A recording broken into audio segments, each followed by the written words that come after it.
Friends, మేము grow bags తెప్పించి వాటిల్లో గోంగూర గింజలు వేసాం. అవి ఎంత తొందరగా నాటుకుని ఎంత బాగా పెరిగాయి చూడండి.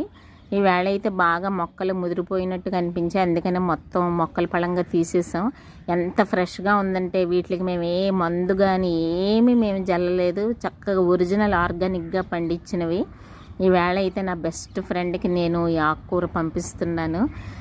నేను ఏది పంపించినా తను చాలా ఎంజాయ్ చేస్తూ తింటుంది, ఎందుకంటే వీటిల్లో ఉన్న టేస్ట్ మీరు బయట కొన్న గోంగూరలో ఉండదు. గోంగూర కనీసం వారానికి 3 సార్లు అన్నా తినాలని చాలామంది చెప్తున్నారు. గోంగూర ఆరోగ్యానికి చాలా మంచిది. నేనైతే కొన్ని చెట్లు ఉంచుకున్నాను, వాటిని తర్వాత వండుకుంటాను. ఇప్పుడైతే 2 బేసిన్లలో 2 బ్యాగ్స్లో ఉన్నాయి మాత్రం కోసి మా ఫ్రెండ్కి పంపిస్తున్నాను. చూడండి, ఇదిగో మా హస్బెండ్ ప్లక్ చేస్తున్నారు. చూడండి ఎంత ఫ్రెష్గా ఉందో. మీరందరూ ఇలాగే ఆర్గానిక్గా మీరు ఫుడ్ని కల్టివేట్ చేసుకుంటారని నేను మీకు ఈ వీడియో